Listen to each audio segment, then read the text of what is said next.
another light. The doctors of light were all around me, floating like bright spots in a dark, serene sky. The lights sparkled, almost as if they were dancing, and for a moment I felt welcomed. My grandmother, who had passed away years before, appeared at my side. Her smile was soft, and her voice, the one that had comforted me so many times as a child, echoed like a whisper. "You arrived very scared, my dear, but everything is fine now. Your earthly name was Reinaldo Simas." I tried to remember, but the feeling of having crossed an invisible line and of being in a place outside of time prevented me from completely reconnecting with my previous life. The lights around me grew in intensity, as if waiting for my understanding.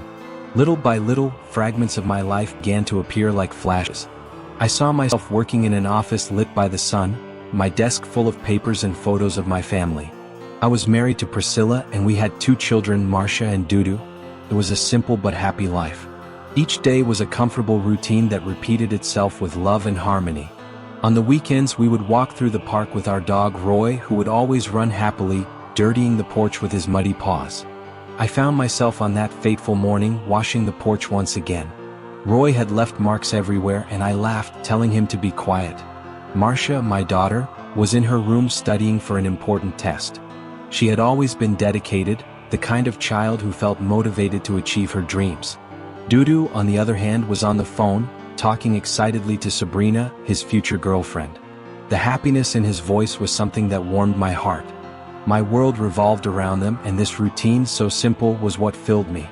Priscilla appeared at the door, her smile lighting up the room. "Honey, lunch is almost ready. Can you buy us a soda at the bar on the corner?" I remember smiling and saying, "Sure, honey, I'll be done in 5 minutes and I'll be there." I put away the utensils, mopped the floor one last time, and looked at the house, which at that moment seemed so peaceful and welcoming. But as soon as I opened the gate, something changed. The silence I had always enjoyed gave way to an unexpected noise. All the dogs in the neighborhood started barking at once, as if they sensed an invisible and threatening presence. I took the change from my pocket and began to whistle a song I used to sing to calm my nerves. I walked down the sidewalk, each step a rhythmic tap on the wet ground. The heavy clouds in the sky gave a sense of urgency, as if a storm was about to arrive. Then as I turned the corner, I heard a loud crash. The sound echoed through the narrow streets, and before I could understand, I felt a searing pain in my chest.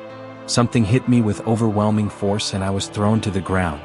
The impact was so strong that the world seemed to stop. I tried to get up, my eyes searching for an explanation for what had just happened. I saw 2 motorcycles speeding past, their headlights like blades cutting through the darkness.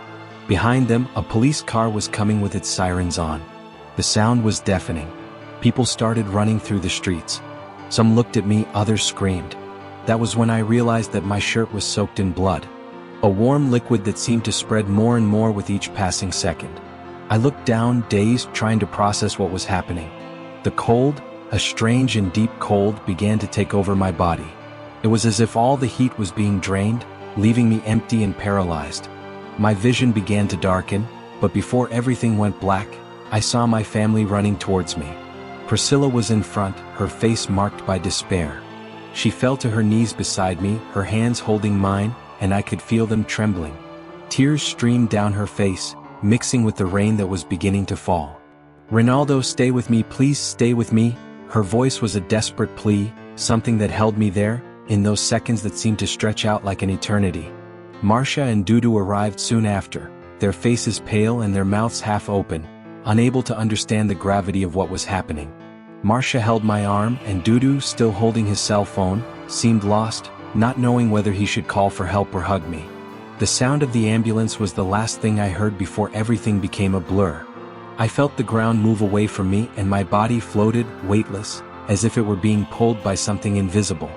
The light that surrounded me was not like the light from street lights or motorcycle headlights.